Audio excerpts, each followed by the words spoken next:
My name is Josh Berger. I'm the Chief of Police here for the Pasadena Police Department. It's an honor and a privilege to be able to promote 4 folks today, and it's even more of an honor that all of you could come and take time out of your day to share this very special event with these 4 promotees.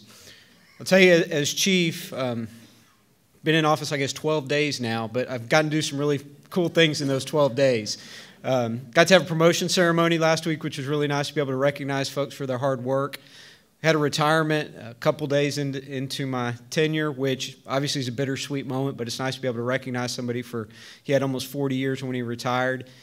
This morning we started New Police Academy with 14 cadets over at the Police Academy, so I spent a little bit of time over there. It's very nice to be able to go and see the energy of the young people coming into the organization, how excited they are. And then I get to finish off today by promoting 4 people. So it's really been a good 12 days. It's very exciting. I think it's exciting times here for the Pasadena Police Department as we go forward. I think there's a lot of positive energy and a lot of folks ready to help move the organization forward and make it even better than it already is. Before I start, there's a couple people here that I want to recognize. First and foremost, I'd like to recognize the Mayor, Jeff Wagner.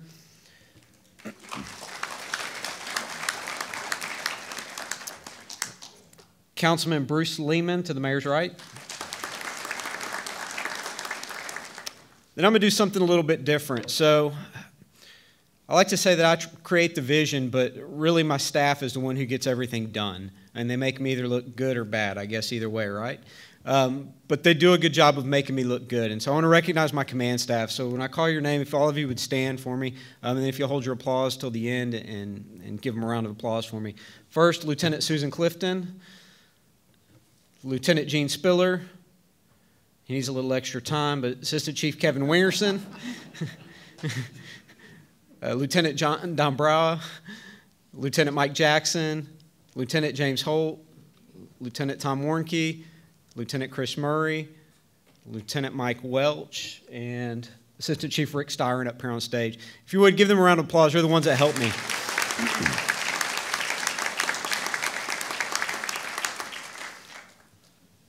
And I saw Deer Park Police Chief Greg Grigg back here in the back. Thank you very much for coming over.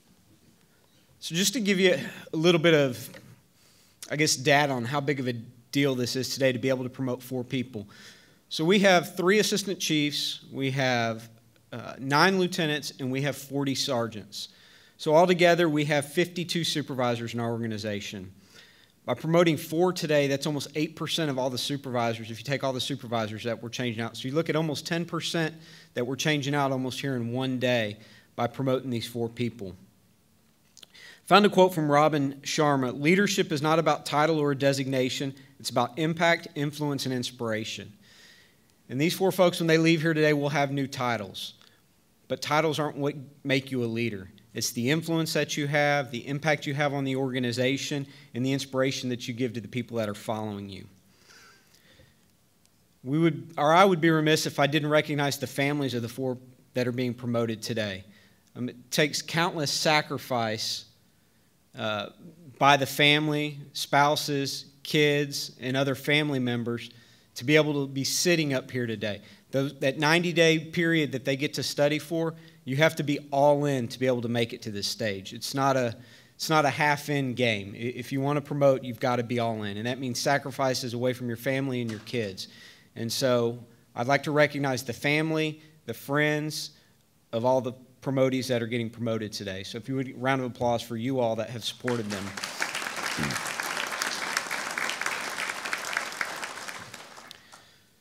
It doesn't stop here for the families, though. Everybody up here that's promoting, with the exception of maybe Assistant Chief Wright, their schedules have not gotten better. They've probably gotten worse for them. And so I always say it's a minor setback as far as schedule-wise and days off and all of those things. So most people don't promote for the money. It's an internal thing. If they want to help make the organization better. And I've talked to all 4 of these folks over the last month or 2, and I can tell you that they're all very excited about the future. And so I say to the families, it's only just begun. The last thing I want to talk about before we get moving on with the promotions is the role of a leader. There's a quote: "The challenge of leadership is to be strong but not rude, be kind but not weak, be bold but not a bully, Be thoughtful but not lazy. Be humble but not timid. Be proud but not arrogant. Have humor but without folly. And that really sums up what a leader is. And that's no easy task. And I think sometimes we get wrapped up in, trying to define a leader, what a leader is. And oftentimes if I ask somebody, what is a leader? They're like, I don't know. You know it when you see it. And to an extent, I believe that's true. But you're not born a leader. You're trained. Lots of times it takes a lot of initiative to become a leader. I liken leader oftentimes to being like a parent. Sometimes you have to be a disciplinarian. Sometimes you have to be a coach. There's a lot of different roles that you have to play. So I was preparing for this last night, and I was jotting down some of the different roles that a leader, especially within our organization, has to play. And the first is you have to be a parent at times. You have to support and nurture your employees. Just like children, if you have children. It's not all about, rainbows and unicorns and handing out candy and giving kids whatever they want. Sometimes you have to, tough love sometimes with your kids. This quote, recognition is not a scarce resource. You can't use it up or run out of it. And I used this last week during the promotion ceremony, but I really like that because, in government, sometimes our challenge is, I can't give them bonuses. I can't give them, a week paid vacation on the city.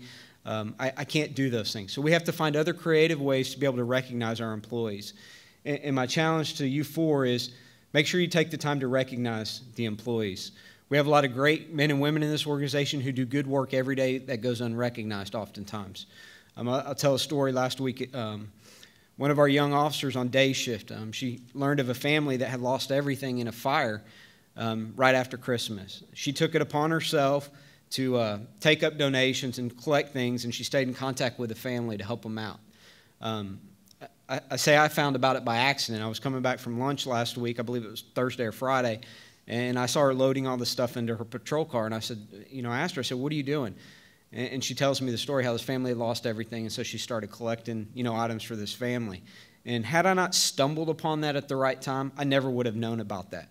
But I say that because she didn't do it for the recognition. She did it because that was the right thing to do. And that's what we need to recognize our employees for, is when they go above and beyond, because it happens every day. And so take the time to, send an email, pull them in the office, recognize them in roll call. Those things go a long way with our people. The other role you're going to be playing is a coach. You're going to have to develop a game plan. You're going to have to make assignments, assess strengths and needs. You got to allow the employees to practice their skills and give feedback. John Maxwell once said, people buy into the leader before they buy into the vision. And so people are going to have to buy into you as a leader. But today as you promote, today is a new day. It's a new slate. You get to start over in a lot of ways as you move forward. The other role is a referee. I'm a sports guy. Referees, what do? They call timeout during conflicts. They seek resolution. They also determine penalties. A mediator. As a leader in the organization, this is one of the things you do most often, I think, is mediate. Trying to broker with people with different views and bringing them together. You're going to be a detective. You're going to have to identify problems and determine causes and develop solutions. This is a big vision of mine, is that we're proactive. We figure out what the problems are, and not just address the problem or the symptoms of the problem, but address the actual problem. The mayor and I were talking just a few minutes ago about a traffic problem in an area. And I think too often we go out and we write a bunch of tickets in an area. That's a temporary fix. As soon as we leave that area, usually the problem comes back. So my challenge to you four, and really all of the supervisors and the officers in the organization, is let's find more permanent solutions to the problem instead of just fixing the symptoms. You're also going to be a bodyguard at times. And you're looking at me like a bodyguard. You have to fight to protect the team and the organization. I will tell you, the image of the Pasadena Police Department, by and large, is very good. I want to protect that image. And it is your job to protect the image of the organization every day when you come to work. One of the things I told the cadets this morning is, as long as they're in that uniform, whenever they speak, they're speaking on behalf of me. And whenever I speak, I'm speaking on behalf of everybody in the organization. And so with that said, everybody has a role to protect the image. The other thing, it's kind of like family as well. You know how it is about family. You can make fun of your own family, but nobody else can make fun of your family. It's the same thing within the organization. And people take it serious. We can disagree sometimes, but again, protect the image. Being a counselor, I was talking to somebody earlier today, and they were talking about night shift, about really having to be a counselor because there is nobody else out at night sometimes. And so you have to listen to employee problems and help the employee develop a solution. You're going to be a news reporter. It's communicating information to the organization. One of the things, any organization, not just ours, but any is, people complain about communication. And so we have got to do our level best to get information out to our employees. You're also going to have to be a psychic at times. Don't set up a 1-800 number or anything like that. But we talk about being a psychic. You're going to have to project trends and determine the best course of action based on these trends. And that's one of the things that I want to challenge all the supervisors in our organization to do going forward is let's look to the future. Let's not fix a problem today or look at what we have today. Let's look down the road, a month, 6 months, a year, 5 years down the road and figure out what do we see coming and how are we going to address that. And one of the last roles you're going to play is a cheerleader. And this is encouraging employees to excel and generate enthusiasm. And that's very, very important. It goes back to recognizing employees, but you need to encourage your employees to get out there and excel. I've talked to a lot of supervisors as they promote, and I've gotten various reasons why people want to promote. The one thing I'm going to tell all 4 of you is, as a supervisor, I hope you work harder going forward than you have in the past. The higher you climb the ladder, the more accountability and responsibility that's going to be placed on your shoulders. To Mark and Jennifer, promoting to sergeant, in my opinion, the sergeant is the hardest job in our organization. It's harder than my job. It's harder than the lieutenant's job. And the challenge to being a sergeant is you're still, part of the troops, but you're also part of administration. And trying to balance that, I see a lot of folks struggle with that, and that is very difficult to do. However, I also think being a sergeant is the most rewarding. You have the most influence of anybody. I would argue that you have more influence over the organization than I do. One of the things I've told people lately is sergeants make or break an organization, in my opinion, because you interact with the line level officers day in and day out. And so it's going to be up to you to push your influence down on those that are working with you. The transition to Lieutenant, Joey, can be a little difficult, and I'll tell you why. And when you were in my office last week, I told you. By the line level officers, you're now seen as part of the man, part of the problem, right? Because you're now an administrator. And it is a jump, and it is a big transition to realize that the way people look at you is going to be different than they looked at you just yesterday. And it's also rewarding, and I look forward to having you a part of the command staff here. To Jerry, promoting to assistant chief, you're coming on with a large command with operations. You're going to have a lot of challenges. You have the most people there. You typically have the newer officers are in that area, and so you have all the the challenges that come with just having that large of a command. I'll tell you, I got a call last night at 10 o'clock. First, I'll tell you this. I was asleep at 10 o'clock when they called. That's when you know you're getting old. But they called me because if anybody's seen, on the news or on our Facebook, not this past weekend, but the weekend before, about 10 days ago, we had a gentleman, that might be too kind of a word, but he was robbing a CVS and a Walgreens the Friday about 10 days ago. He did 2 about 20 minutes apart. So last night he hit again, and patrol took the initiative to figure that he might hit again. And so they started setting up at the area pharmacies, and lo and behold, 20 minutes later, what does somebody see? Him walking in with his Halloween mask into the store. And he came out, and we'll just say he was caught and arrested. But I tell you that because 2 of the sergeants called me last night, and 1, they were telling me what happened, but 2, you could just see the excitement and the pride that they had caught him, knowing that this was such a bad guy terrorizing the city. And so it's nice to see the energy and the excitement of our folks out there trying to catch the bad guys. And so the very last thing I'm going to do before I promote these 4 is, so last week when I was driving to work, I came up with an exercise I was going to give them. And I gave them all 3 or 4 questions. And one of them was statements. One of them was to jot down the thoughts and feelings that they have right now going into their new role. What do they see the challenges ahead? What are some of their short-term and long-term goals? And I had them write them all and put them in an envelope, seal them, and put their names on them. And the reason I did that is this. As their family and as coworkers, peers, and friends, you've all talked to all four of these folks. And one of the things you find is a lot of excitement, kind of like new police officers. They think they can change the world, and you're all ready to change the organization. I know it because I've talked to all four of you. But I also know that, in the days ahead, there's going to be challenges. You're going to be frustrated. And so what I'm going to do is I'm going to hold these, and then down the road, when I think that you need it, I'm going to give it to you because you're going to need to be rejuvenized. You're going to need that energy back. You're going to need to remember why you promoted because sometimes it's easy to lose sight of it with the frustrations that come in any organization, not just this one. And so when I give it to you, don't take it personal. It's just I think you might need a pick-me-up. So on to the promotions. Mark, if you'll come up here for me. Mark Shirley. Stand right here. So I'm going to promote the two sergeants, the lieutenant, and then the assistant chief. I'm going to read their bio, and then we'll do the actual pinning ceremony. So Mark Shirley was born on June 18, 1969, at St. Joseph Hospital in Houston, Texas. He grew up in Pasadena, attending Bailey Elementary, Southmore Intermediate, and graduated from Sam Rayburn High School.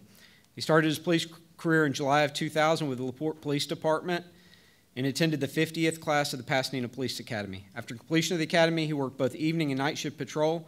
In November of 2003, he got smart and he joined the Pasadena Police Department. No, I like the LaPorte Police Department too. As a member of the 56th Pasadena Police Academy. Since graduation, Mark has worked both night and day shift patrol. While on patrol, he's taken on several extra roles. He's been a field training officer, a bike patrol officer, a member of the Crash and Special Response Team. He's also been a member and team leader of the Honor Guard, receiving 2 unit citations. During this time, he also earned his Master Peace Officer certification. In May of 2015, he was selected to the Commercial Vehicle Enforcement, where he has been until today. Mark has a wife, Julie, and 2 daughters, Caitlin and Kylie. And Officer Shirley's wife, or Sergeant Shirley's wife, Julie Shirley, is going to be pinning his badge.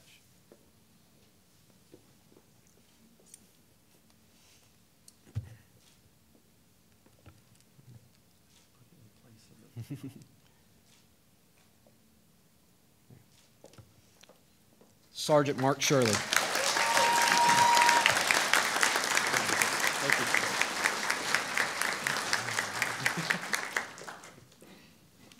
Well, this is uncomfortable, as all y'all that know me know I'm not good at standing up here giving speeches, but I felt I'd be remiss if I didn't thank my family, my wife, Julie, my daughter, Caitlin and Kylie. If it wasn't for them and God giving them the grace to put up with me during this whole process, I wouldn't be standing here right now. To my family and friends who showed up, I know y'all had to take time off work and everything else, and it means the world to me for y'all to show up.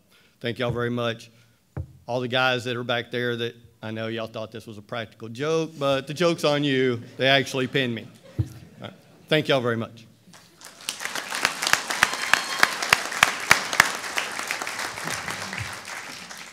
Jennifer, stand right here for me.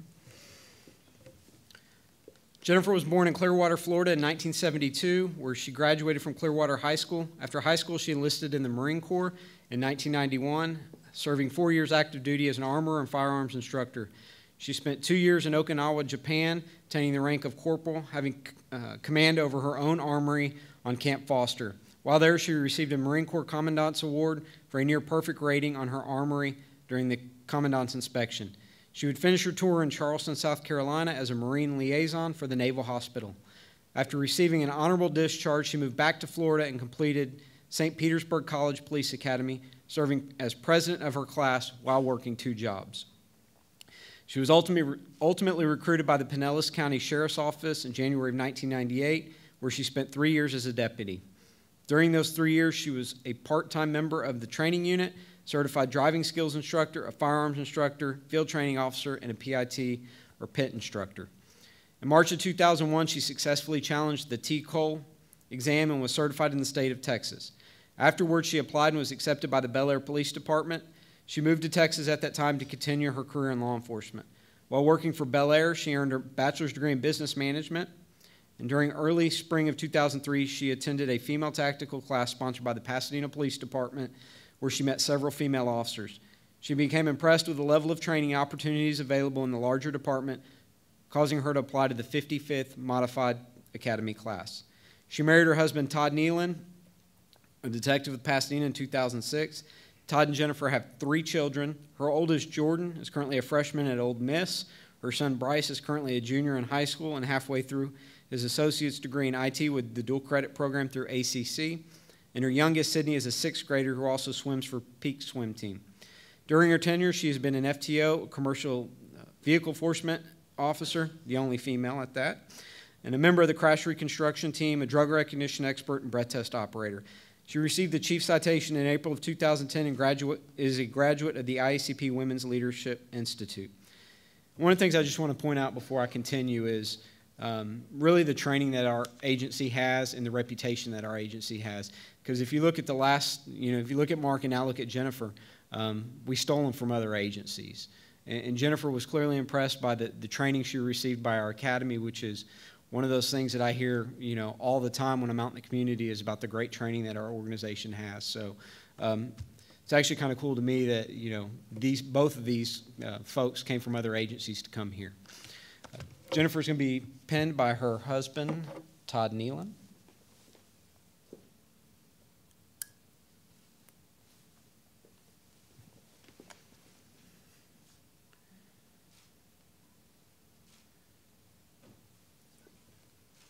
Ladies and gentlemen, Sergeant Jennifer Nealon.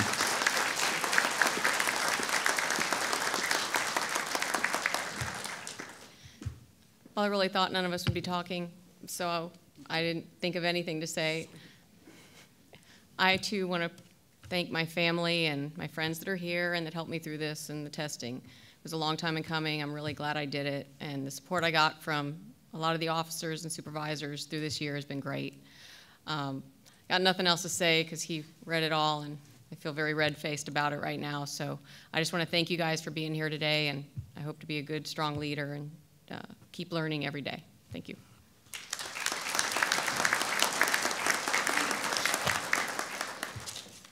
Joey McGill.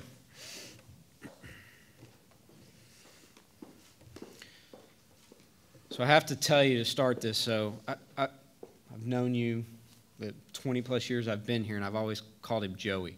So when I asked for a bio and it said Joe, I asked my staff, I'm like, I don't know how I'm going to do this. I've been calling Joey for 20-plus years. So I finally saw him the other day, and I said, what if I call you Joey? He goes, that's okay. I think he didn't care as long as he leaves with a lieutenant badge. He doesn't care what I call him. But so Joe McGill graduated from Sam Houston High School in 1985 and soon after attended Texas A&M University. He began his career with the Pasadena Police Department on June 3, 1991 as a cadet of the 43rd Pasadena Police Academy. After graduation of the Pasadena Police Academy, he began training as an accident investigator, drug recognition expert, and served as a field training officer. He was also one of the first members of the department's DOT Commercial Vehicle Enforcement Unit. Joe worked as a patrolman in all 3 shifts until 1994 when he was assigned as an officer to the Detective Division, where he served for the next 4 years. There he served in the Juvenile Division until he promoted to the rank of sergeant in December of 1999. As a patrol sergeant, he supervised on all 3 shifts until he was tasked with serving in Project Spotlight, which was a warrant service and fugitive apprehension unit, where he worked for the next several years with a brief stint in charge of the Pasadena Police Department's Code Enforcement Unit. He returned to patrol from Project Spotlight, where he again worked all 3 patrol shifts as a patrol supervisor. His most recent assignment was the crime scene unit, where he's been assigned for the last 4 years. Joe attended the FBI Command College at Trinity University in San Antonio and has been a recipient of the Pasadena Police Department's Meritorious Service Award. Joe comes from a law enforcement family, as his father, J.D. McGill, served as a sergeant in law enforcement for over 42 years with both the Houston Police Department and the Harris County Sheriff's Office. Joe is married to his wife of 15 years, Karen, who is an officer with the Baytown Police Department and is assigned to the training division of the Baytown Police Academy. Karen is going to be pinning Joe's badge.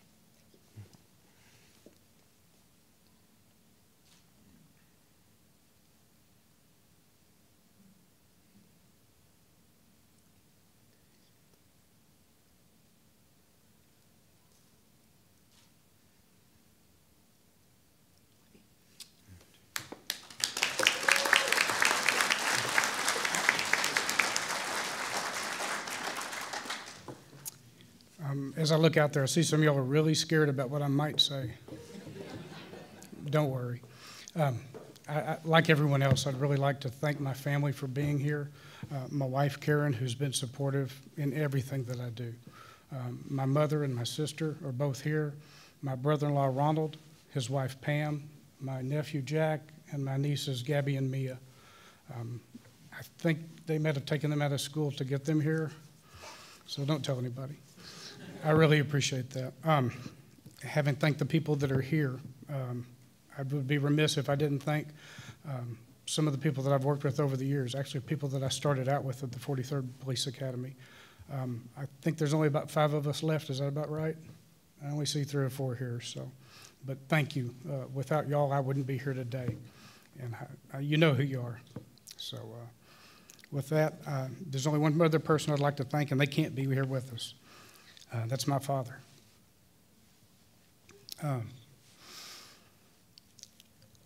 He was a policeman for many, many years. He was a sergeant when I was born, and I was a sergeant when he died. He helped make me into the person that I am today, into the supervisor that I am today, and into the policeman that I am today. And I would be remiss if I didn't mention him, J.D. McGill. Thank you very much, Chief. Don't go anywhere, Joe. So anybody that knows our crime scene unit knows that they're a very close group of people. And Joey's probably a little scared right now about what's about to happen. But they're always practical jokers. You always walk down there. They're in a good mood. They're always having quite a bit of fun. And so they caught me last week, and they asked me if I would do something. And I agreed to do it reluctantly, but I'm going to do it. So the crime scene unit, I think just about every sergeant they've had recently, except for Joey, has received the unit citation, which is normally a unit works together on, it's usually a prolonged time period, several big cases, things like that, that they're recognized as an award. Well, Joey was pretty upset that the unit didn't get the award while he was there. And so the unit was kind enough to present an award to Lieutenant McGill. And it says, January 14, 2019, please accept this non-unit citation on behalf of the crime scene unit. You didn't completely stink. Thank you for leaving. So.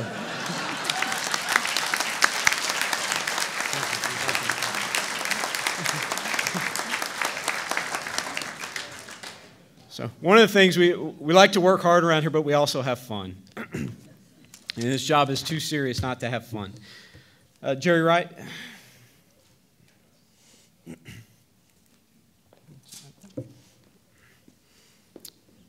Jerry Wright was raised in the community of Pasadena by his parents Lester and Annette, where he graduated from Sam Rayburn High School in 1990. Jerry attended San Jacinto Community College before starting his career with the Pasadena Police Department in December of 1991. He served as a civilian dispatcher until he was accepted as a cadet in the 46th Basic Police Academy in 1996. After graduating, he was assigned to the Patrol Division, where he became a field training officer and also a member of the Bike Patrol Division, or the Bike Unit, excuse me. During his tenure as an officer, Jerry was also assigned to the Juvenile Division, Domestic Violence Unit, Sex Offender Registration Unit, and was one of the department's few paleographers. In 2011, they run the polygraph machine, if you're wondering what it is. It almost sounds like a dinosaur term, right?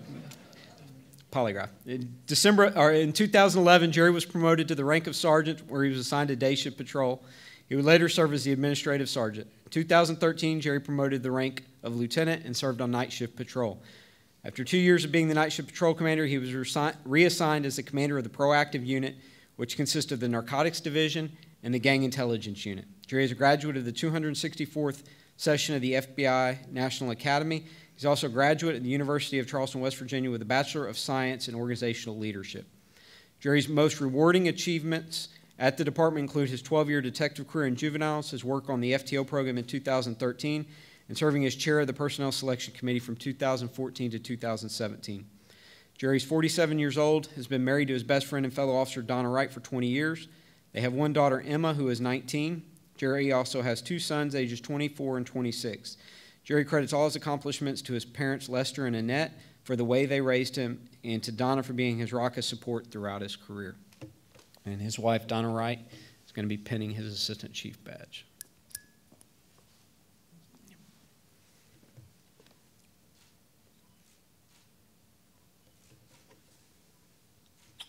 Ladies and gentlemen, Assistant Chief Jerry Wright.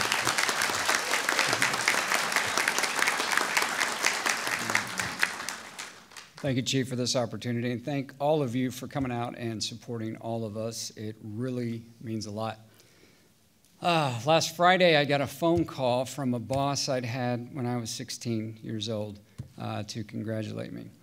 Back then, my best friend and I decided to work for a landscape company here in town, and to this day, it turns out to be the hardest work we ever did and the toughest boss we ever had, still running. And I just want to say thank you, John, for being a tough boss. And Rob, I don't know who convinced who, but we'll talk about that later. So I've been extremely fortunate in my career to get to work around extremely talented people at every level and to have some really great mentors along the way that made a ton of difference in my career and also in my personal life. I want to especially recognize the people I'm leaving in the proactive command. Thank you for being here, all of you. Working with you for these past years will be an experience I will never forget. You are talented professionals, all of you, and more importantly, every one of you are truly good human beings, and I'll miss working with you. I also want to thank my close friends. You mean the world to me, your support and your ear, and I really appreciate you being there for me.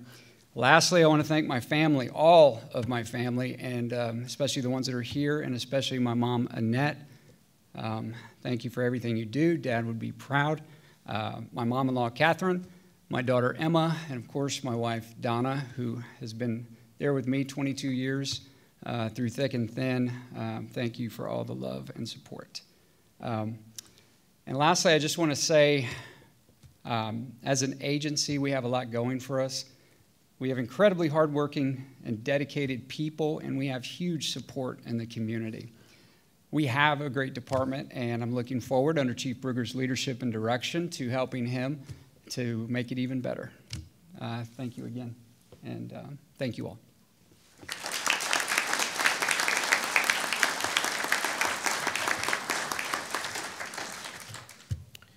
One more time for all four of them.